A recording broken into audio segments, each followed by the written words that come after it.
સુરતમાં grant in શાળામાં ભણતા વિદ્યાર્થીઓ મુશ્કેલીમાં મુકાયા છે। જ્ઞાન સહાયકની જગ્યાઓ પર નિમણૂક થયેલા શિક્ષકો ફરજ પર નથી રહેતા હાજર। ગ્રાન્ટેડ માધ્યમિક અને ઉચ્ચતર માધ્યમિક શાળામાં વિદ્યા સહાયકો હાજર ન થતા વિદ્યાર્થીઓ હવે મુશ્કેલીમાં મુકાયા છે। ગણિત, વિજ્ઞાન, અંગ્રેજી, આંકડાશાસ્ત્ર સહિતના મુખ્ય વિષયો ભણાવવા માટે કોઈ શિક્ષકો જ નથી। શાળાના અંતરના કારણે ઓછું મહેનતાણું કરાર આધારિત નોકરીના કારણે સહાયકો હાજર નથી થઈ રહ્યા।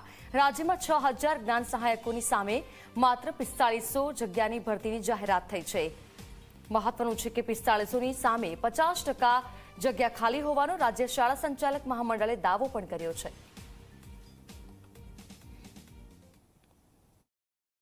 તેર 1000 જગ્યાઓની સામે પ્રવાસી શિક્ષકની એક જોગવાઈ કરવામાં આવી હતી અને એ લોકોને તાસ દીઠ પેમેન્ટ આપવામાં આવતું હતું।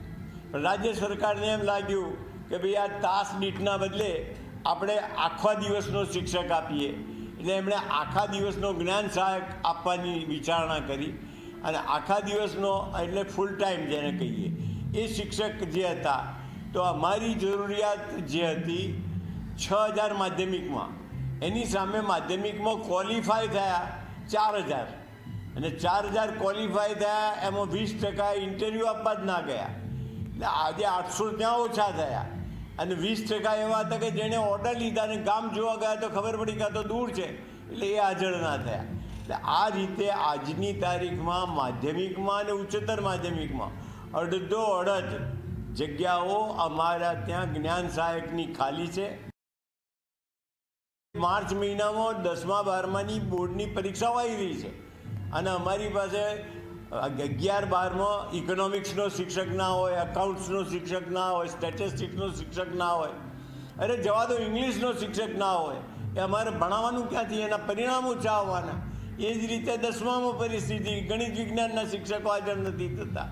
એટલે રાજ્ય સરકારને અમે વિનંતી કરી છે કે ભાઈ 2 યોજના ચાલુ રાખો। એક, જ્યાં તમે જ્ઞાન સહાયક ના આપી શકો ત્યાં એ શાળાને ડીઓ છૂટ આપે કે પ્રવાસી શિક્ષક લઈ શકે, અને જ્યાં જ્ઞાન સહાયક મળવા પાત્ર છે ત્યાં પ્રવાસી લેવાની કોઈ વાત નથી।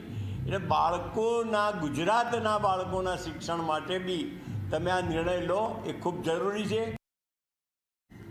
ગુજરાતમાં જે ગ્રાન્ટેડ શાળાઓ છે તે ગ્રાન્ટેડ શાળાઓમાં છેલ્લી ભરતી ક્લાર્કની 2009માં થઈ હતી અને ત્યારબાદ પટાવાળામાંથી ક્લાર્કનું પ્રમોશન, જુનિયર ક્લાર્કમાંથી સિનિયર, સિનિયરમાંથી હેડ ક્લાર્ક, આ બધા પ્રમોશનો અટકી પડ્યા છે।